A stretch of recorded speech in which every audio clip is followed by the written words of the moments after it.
What is up, everyone? It is Cody here, bringing you another episode of the Jeep TJ 1-ton build. Today is a very exciting day. We are going to stretch and link the rear axle, try to get our coil towers tacked on, and get the rear axle, all the links and suspension up and done. So, we've got a lot of moving parts of this. These are our lower links. So like we talked about, this is a 2-inch 250 wall lower link with a 2-inch 250 wall bung and rod end. That's obviously not the size they're going to be, but we'll get to that in a second. For the upper links, we have 1 3/4 250 wall and the 1 3/4 rod ends and bungs. So that's the upper link. Lower link is the 2-inch. So, like I had talked about in previous episodes with our lower link mounting location, upper link mounting location, is the measurements. So I measured a stock Jeep from the rear belly pan bolt, which is this guy right here. I measured a stock Jeep from this back skid pan or skid plate bolt all the way to the center of the axle at 37 3/4 inches exactly. So what we are going to do now, since we're going for a 108-inch wheelbase, is we're going to measure 37 3/4, and then we're going to add 10 to 11. So we're going for that 107 to 108-inch wheelbase.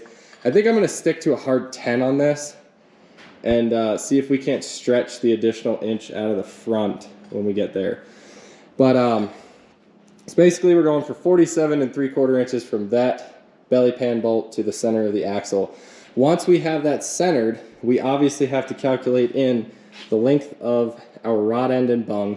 We also have to calculate in the axle mounting points for the rod ends. So there's going to be a lot of math and science involved in this, but that is the general gist of things. Stock is 37 3/4. We're going for 47 3/4 to get that 10-inch stretch in the rear. So what I'm going to do is I'm going to figure out exactly where that 10-inch stretch is going to be, and then I'm going to get this axle set on jack stand so that way it doesn't want to move, and then we're going to go and get our measurements to actually cut these rod ends from there. Alright guys, so this is where the axle is going to sit. And what I came up with calculations wise is that these rod ends are 4 inches to dead center from the end of the bung, 38.5 inches of rod itself. So that makes the rod what, 38.5, so 42.5, 46.5. So these are 46.5 inches long total. It's 8 inches of rod end, 38.5 inches of actual rod. So that's going to put us very, very close to our 107, 108-inch stretch, which is what we're going for. So I'm going to let these cool. I already welded them, welded the bungs on and everything. So I'm going to let them cool for a second. Then we're going to be able to get the rods up to here. And then from there, what we're going to do is we're going to weld our actual axle ends on as well, and I want them out as far out here as I can possibly get them. So that is the next step, double checking that we are at the proper pinion angle and then getting that axle mount welded on.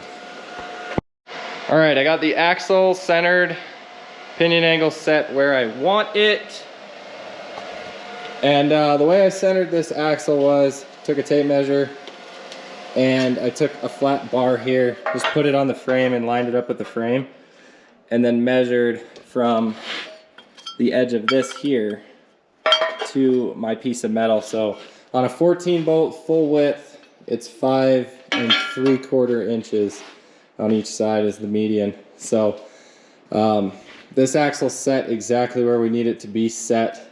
We are ready to weld our link mounts on and get this rear axle attached to the frame now. Okay, links are bolted through.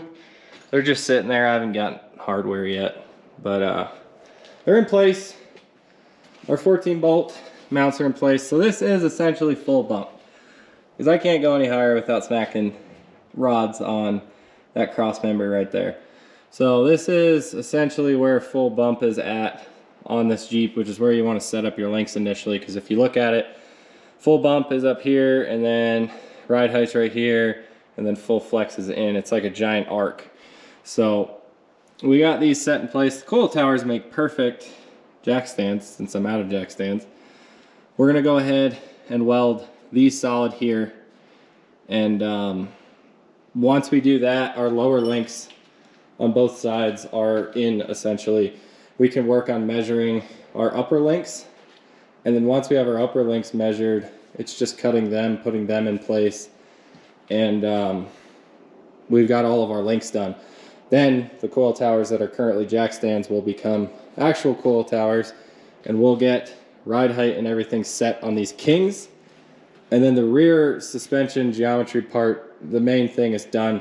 This Jeep, you guys have to remember, is probably going to come apart. Well, it's definitely going to come apart again, because it all has to be painted and final touches and all that stuff done to it, final welding and all that. So this is more or less just a perfect mock-up of it.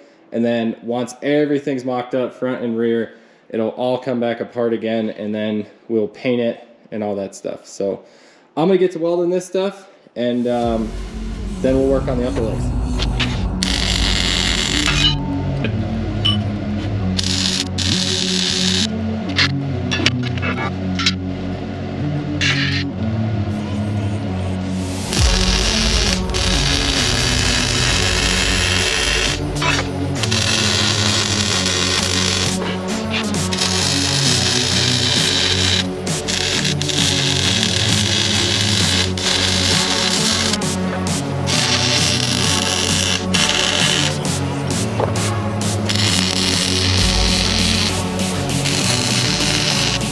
Alright, upper links are prepped and ready to go on. So what I did was put one upper link in, upper link on the axle, and I measure from the start of the bung here. That's as far as the tube's going to go down to there. And we got 36.5 inches for these uppers on this one. So I think I stretched it 8.25 inches in the rear. I'm going to measure it again. I guess I could just measure it now. We'll just measure it now, and we'll set you guys down somewhere where you can see, and I'll measure it real quick so I can tell you exactly how stretched we got it here. So there's the frame. Cool. Tape measure.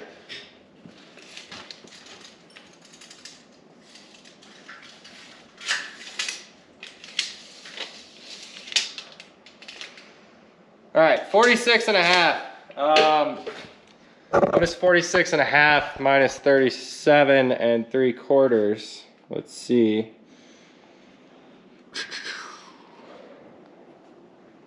46.5 minus 37.75 equals, yeah, so I stretched it 8.75 inches. We're getting really close to the back of the frame, which is why I didn't want to go the full 10 or 11.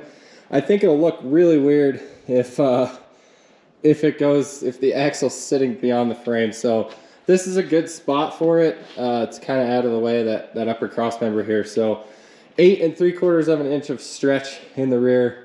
We're gonna make that up in the front, because we're gonna be going with a TNT Customs front end on this, which is gonna be able to give us 5 or 6 inches of stretch. So 36.5 inches are on the upper links here. We have our 1.75 250 wall Dom tube, and I'm gonna get these cut to 36.5 inches. Yeah, I'm gonna get them cut real quick, and then we will be able to weld the bungs on, get the rod ends in, and our triangulated 4-link in the rear will be officially done, which is gonna be sick.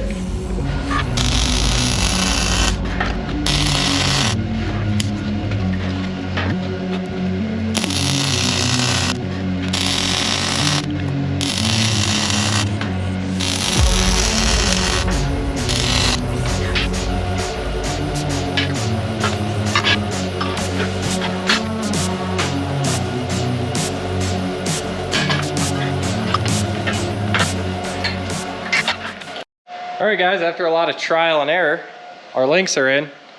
So final notes on that. So 8 3/4 inch stretch in the rear is what we ended up with.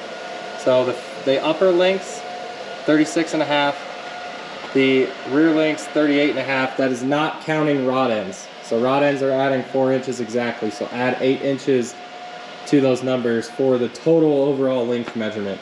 That is an 8 3/4 inch stretch off of our Kubicon Express belly pan, custom upper link mounts, and to the 14 bolt that we now see here. So this was a lot of trial and error, not gonna lie. All right guys, our links have been completed, and the next episode will be adding our coil towers, coil mounts, and coils. I was gonna put it into this one, but there's a lot of math and science in this. So yeah, we got our triangulated 4-link done in the rear. That's a big thing. So if you guys like this video, don't forget to comment, like, and subscribe. Thank you guys for watching. Until next time.